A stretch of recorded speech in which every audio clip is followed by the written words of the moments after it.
তরুণদের ক্ষমতায় আনার মাধ্যমে সুন্দর বাংলাদেশ বিনির্মাণ করা হবে, নেত্রকোনায় নাহিদ ইসলাম। নোয়াপাড়া গ্রুপের প্রধান কার্যালয়ে বোমা হামলাকারীদের গ্রেফতারে ব্যবসায়ীদের আলটিমেটাম।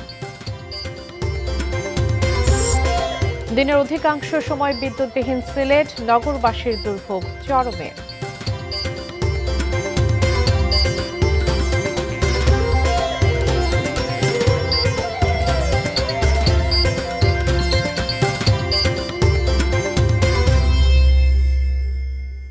দেখছেন এটিএন নিউজ।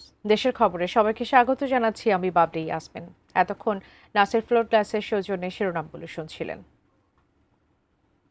বিস্তারিত। তরুণদের জন্য জাতীয় নাগরিক পার্টি দেশের তরুণদের ক্ষমতায় আনার মাধ্যমে সব শ্রেণীর মানুষের জন্য একটি সুন্দর বাংলাদেশ বিনির্মাণ করা হবে। দুপুরে নেত্রকোনা শহরের পুরাতন কালেক্টরেট মাঠে আয়োজিত সভায় কথা বলেছেন জাতীয় নাগরিক পার্টি এনসিপির আহ্বায়ক নাহিদ ইসলাম।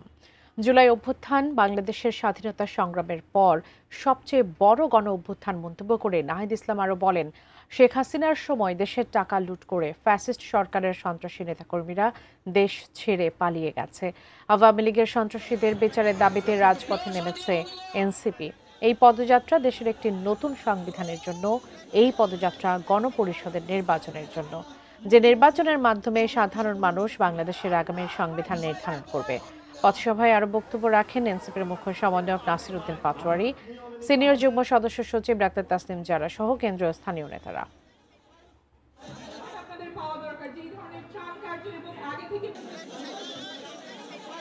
যেই ফ্যাসিস্ট সরকার, যেই ফ্যাসিস্ট বাহিনী এই ধরনের হত্যাযজ্ঞ করেছে, 16 বছরে মানুষকে নির্যাতন করেছে, অনেকগুলো গণহত্যা করেছে, মানুষের টাকা লুট করেছে, সেই ফ্যাসিস্ট সরকার এবং তার বাহিনীর বিচার করতে হবে। বাংলাদেশের অভ্যুত্থানকারী জনতা বাংলাদেশের আগামী নতুন সংবিধান নির্ধারণ করবে। দর্শক, জাতীয় নাগরিক পার্টি এনসিপির দেশব্যাপী চলমান পদযাত্রা কর্মসূচির আজ 27তম দিন। নেত্রকোনায় জনসংযোগ শেষে শেরপুরে যাবেন নেতারা। সেখানকার প্রস্তুতি জানাতে শেরপুর থেকে সরাসরি যুক্ত হচ্ছেন প্রতিনিধি আসাদুজ্জামান সুমন। সুমন, আপনি তো আছেন সেখানে, একটু জানতে চাইবো কেমন প্রস্তুতি আসলে শেরপুরে নেওয়া হয়েছে তাদের এই পদযাত্রাকে ঘিরে। বাবলি, ধন্যবাদ আপনাকে। আপনি যেমনটি বলছিলেন যে আসলে এনসিপির যে আজকে 27তম দিনের যে পদযাত্রা, সেটি কিন্তু নেত্রকোনা থেকে শেরপুরে এসেছেন। ইতিমধ্যে কিন্তু এনসিপির যে কেন্দ্রীয় নেতৃবৃন্দ রয়েছেন তারা কিন্তু শেরপুরে এসেছেন এবং তারা দুপুরের খাওয়া এবং ফ্রেশ হওয়ার জন্য একটি এই কমিউনিটি সেন্টারে অবস্থান করছেন। তারপর কিন্তু এই যে এই শহরের যে থানার মোড়, এখানে যে মঞ্চ রয়েছে সেই মঞ্চে এসে তারা বক্তব্য রাখবেন। আমরা দেখেছি যে আসলে এই যে এই এনসিপির যে কেন্দ্রীয় নেতৃবৃন্দ শেরপুরে আসছেন, তাকে ঘিরে কিন্তু এখানকার স্থানীয় যে নেতৃবৃন্দ রয়েছে তাদের মাঝে এক ধরনের উচ্ছ্বাস আমরা দেখেছি।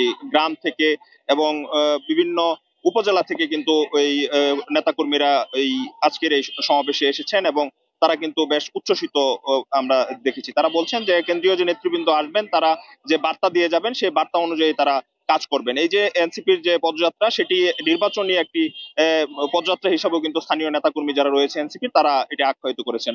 আইন শৃঙ্খলার কথা যেটি বলছেন যে আসলে আমরা দেখেছি সকাল থেকে পুলিশের পাশাপাশি answer, RAB, arm police battalion এবং সেনাবাহিনীর কিন্তু বেশ নজরদারি রয়েছে এবং নিরাপত্তা বলয় খুব তোড়জোড় করেই কিন্তু সাজানো হয়েছে জেলা প্রশাসনের পক্ষ থেকে। আরেকটি বিষয় জানিয়ে রেখে যে এই যে এনসিপির যে কেন্দ্রীয় নেতৃবৃন্দ আসছেন, সেটি উপলক্ষে কিন্তু এখানকার স্থানীয় যে নেতৃবৃন্দ রয়েছে তারা কিন্তু বেশ ব্যানার ফেস্টুন টানিয়েছেন এবং শহরের যে কেন্দ্রবিন্দু থানার মোড়, সেটি কিন্তু ওই ব্যানার ফেস্টুনে ছেয়ে গেছে। সবকিছু মিলিয়ে এই এখানকার স্থানীয় নেতৃবৃন্দের মাঝে বেশ কিছু উচ্ছ্বাস আমরা দেখেছি। তারা বলছেন যে এই সংস্কার, বিচার, জুলাই সনদ বাস্তবায়ন এবং এই বর্তমান যে সংবিধান রয়েছে সেটি বাতিলের দাবিতে কিন্তু তাদের এই আজকের এই কর্মসূচি বলে তারা আমাদেরকে জানিয়েছে। তো সব মিলিয়ে বাবলি, এই ছিল শেরপুর থেকে আমার কাছে এনসিপির যে পদযাত্রা সেটির বিষয়ে সর্বশেষ। বাবলি, আপনাকে ধন্যবাদ। দর্শক, শেরপুর থেকে এতক্ষণ জানাচ্ছিলেন সহকর্মী আসাদুজ্জামান সুমন। তিনি এনসিপির পদযাত্রার সর্বশেষ তথ্য জানাচ্ছিলেন। এ পর্যায়ে সময় হয়ে গেল একটা বিরতি নেবার, ফিরে এসে আরো থাকছে।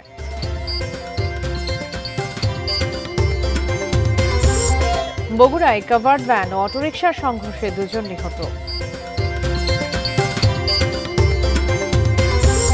ঝোড়ো হওয়ার সম্ভাবনা নেই, সমুদ্র বন্দর থেকে নামলেও সতর্ক সংকেত।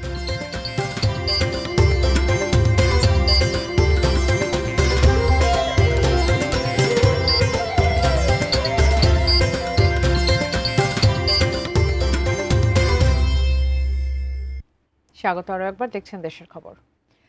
সিলেটে বিদ্যুৎ সরবরাহকারী একটি পাওয়ার স্টেশন বন্ধ থাকার ফলে বিদ্যুৎ বিভ্রাট চরম আকার ধারণ করেছে নগর জুড়ে। দিনে প্রায় 6 থেকে 7 ঘন্টা বিদ্যুৎবিহীন থাকতে হচ্ছে নগরবাসীকে। এতে চরম ভোগান্তিতে পড়েছেন তারা। এ বিষয়ে বিস্তারিত জানাতে সরাসরি যুক্ত হচ্ছেন প্রতিনিধি কামরুল ইসলাম মাহি।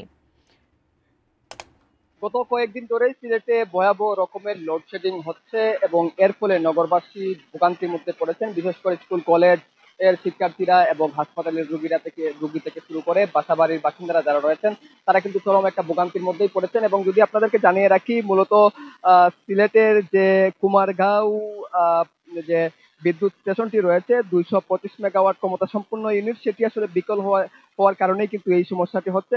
এবং জানা গেছে যে ট্রান্সফরমার পুড়ে যাওয়ার কারণেই কিন্তু এই বিদ্যুৎ কেন্দ্রটি আসলে বন্ধ রয়েছে। এবং যেহেতু যন্ত্রাংশ যেগুলো রয়েছে সেগুলো বিদেশ থেকে আনা হবে, তাই কবে নাগাদ আসলে এটি সঠিকভাবে সচল হবে সেটি আসলে এখনো পর্যন্ত নিশ্চিত করে এখানকার সংশ্লিষ্ট কর্মকর্তা যারা রয়েছেন তারা বলতে পারছেন না। এবং আমরা যে সিলেটের যে এখানকার যে বিভাগীয় প্রধান প্রকৌশলী আব্দুল কাদের, তার সঙ্গে কথা বলেছিলাম। তিনি বলছেন যে সিলেট বিভাগে আসলে চাহিদা প্রায় 700 মেগাওয়াট বিদ্যুৎ হলেও কিন্তু বর্তমানে সরবরাহ করা হচ্ছে 500 মেগাওয়াট। এবং গত কয়েকদিন ধরে এই লোডশেডিং এর তীব্রতা আসলে নগর জুড়েই দেখা যাচ্ছে। এবং এর ফলে অফিস আদালত কিংবা ব্যবসা বাণিজ্য যারা রয়েছেন বা ইন্টারনেট ব্যবসা প্রদানকারী প্রতিষ্ঠানগুলো সব প্রতিষ্ঠানেই কিন্তু একটা স্থবিরতা নেমে এসেছে। এবং অনেক জায়গায় 6 থেকে 7 ঘন্টাও আসলে বিদ্যুৎ থাকছে না। এতে কিন্তু ব্যবসা বাণিজ্যে ব্যাপক বিঘ্ন সৃষ্টি হচ্ছে এবং লো ভোল্টেজের কারণে কিন্তু অনেক এলাকায় বৈদ্যুতিক যন্ত্রপাতি যেগুলো রয়েছে সেগুলো আসলে নষ্ট হচ্ছে।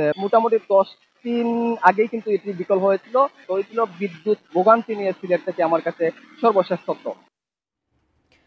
বগুড়ার নন্দীগ্রাম উপজেলায় কাভার্ড ভ্যান ও সিএনজি চালিত অটোরিকশার মুখোমুখি সংঘর্ষে 2 জন নিহত এবং 3 জন আহত হয়েছেন। দুপুর 12টার দিকে বগুড়া নাটোর মহাসড়কের কুন্দারহাটে এই দুর্ঘটনা ঘটে। নিহতরা হলেন সিএনজি চালক আরাফাত হোসেন এবং যাত্রী হাওয়া বেগম। তারা দুজনেই উপজেলার বিশা এবং কাথম গ্রামের বাসিন্দা। কুন্দারহাট হাইওয়ে থানার ওসি নির্মল চন্দ্র মহন্ত জানান, সিএনজি চালিত অটোরিকশাটি যাত্রী নিয়ে নন্দীগ্রাম থেকে বগুড়ার দিকে যাচ্ছিল। কুন্দারহাট বাজার এলাকায় পৌঁছালে বিপরীত দিক থেকে আসা নাটোরগামে একটি দ্রুত গতির কাভার্ড ভ্যান সিএনজিটিকে চাপা দেয়। এতে ঘটনাস্থলেই মারা যান আরাফাত ও হাওয়া বেগম। আহতদের উদ্ধার করে বগুড়া শহীদ জিয়াউর রহমান মেডিকেল কলেজ হাসপাতালে পাঠানো হয়েছে।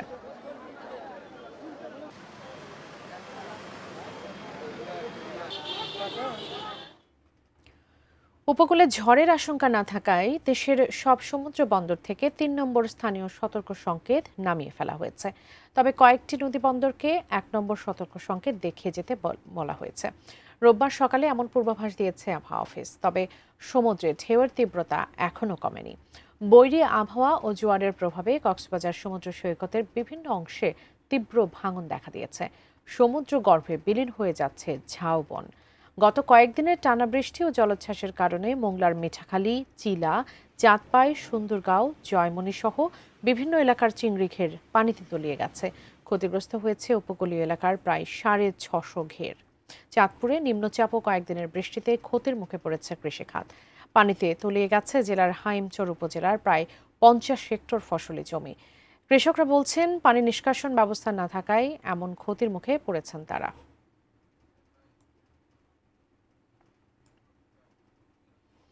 একটা বিরতি নিচ্ছি, ফিরছি একটু পর, সঙ্গে থাকুন।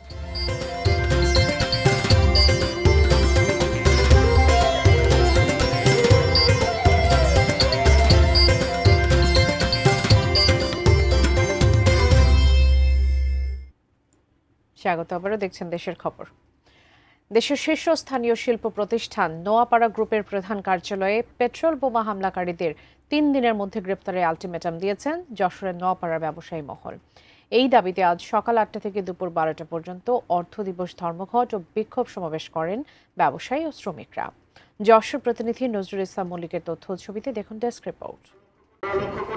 বিক্ষুব্ধ ব্যবসায়ী শ্রমিকদের ঢল নামে নোয়াপাড়া বাজারে। নোয়াপাড়া সার, সিমেন্ট, খাদ্যশস্য ও কয়লা ব্যবসায়ী সমিতি, নৌবন্দর হ্যান্ডেলিং শ্রমিক ইউনিয়ন, মোটর শ্রমিক ইউনিয়ন ও ট্রাক ট্রান্সপোর্ট সমিতির ডাকা প্রতিবাদ কর্মসূচিতে আমদানিকারক, রপ্তানিকারক, ঘাট, মোটর শ্রমিক সহ বিভিন্ন প্রতিষ্ঠানের কর্মকর্তা কর্মচারী এবং রাজনৈতিক দলের নেতারা একাত্ম হন। গত 18 জুলাই ভোররাতে যশোরের নওয়াপাড়া বাজারে নওয়াপাড়া গ্রুপের প্রধান কার্যালয়ে পেট্রোল বোমা ও ককটেল নিক্ষেপ করে দুর্বৃত্তরা। বন্দরের শীর্ষ ব্যবসায়ীরা বলছেন, হামলাটি পূর্ব পরিকল্পিত। মূল উদ্দেশ্য ছিল ব্যবসায়ীদের মধ্যে আতঙ্ক তৈরি করা। মূলত দোষীদের শাস্তির দাবিতে এই কর্মসূচি। বোমাবাজি, বোমা হামলা, পেট্রোল বোমাকারীদের এখনো ধরতে পারে নাই প্রশাসন। সরকারি সংস্থায় সেরকম বিচক্ষণ ব্যক্তি কর্মকর্তারা আছেন, টেকনোলজি আছেন, একটু যদি মনোযোগ দেন তাহলে এটা উদ্ঘাটন করে দায়ীদের বিচার ব্যবস্থায় আনা কোনো অসম্ভব কাজ না। অর্ধদিবস ধর্মঘটে বিক্ষোভ সমাবেশ থেকে ব্যবসায়ীরা বলেন, 3 যুগেরও বেশি সময় ধরে দেশের অন্যতম শিক্ষা প্রতিষ্ঠান নওয়াপাড়া গ্রুপ ব্যবসা বাণিজ্য, আমদানি রপ্তানি পরিচালনা করে আসছে। কর্মসংস্থান করেছে হাজার হাজার মানুষের। নওয়াপাড়া গ্রুপ দেশের চাহিদার 65 থেকে 70% সার সরবরাহ করে থাকে। দেশের কৃষি অর্থনীতিতে যার গুরুত্ব অপরিসীম। সেই প্রতিষ্ঠানে হামলা ন্যাক্কারজনক ঘটনা। সব থেকে বড় ব্যবসায় আমদানিকারক মনে করি আমরা নওয়াপাড়া গ্রুপ। সেই নওয়াপাড়া গ্রুপের বাসভবন কাম অফিসে হামলা করে নওয়াপাড়ার ব্যবসাটাকে অস্থিতিশীল পরিবেশের মধ্যে নিয়ে যায়। আগামী 72 ঘন্টা আলটিমেটাম দিতেছি, সোমবার, মঙ্গলবার, বুধবার 3 দিন। এর ভিতরে যদি আসামি গ্রেপ্তার না হয়, আগামী বৃহস্পতিবারে নওয়াপাড়ার সকল ব্যবসায়ী তাদের প্রত্যেককে নিয়ে আমরা একটা বৃহত্তর মিটিং করব। সেই মিটিংয়ে আমরা পরবর্তী কর্মসূচি ঘোষণা করব। আমরা হয়তো তল অবরোধের দিকে যেতে পারি। তুনাজিনা তনু, ডেস্ক রিপোর্ট, এটিএন নিউজ। এই ছিল দেশের খবরে। এতক্ষণ সঙ্গে থাকার জন্য ধন্যবাদ সবাইকে।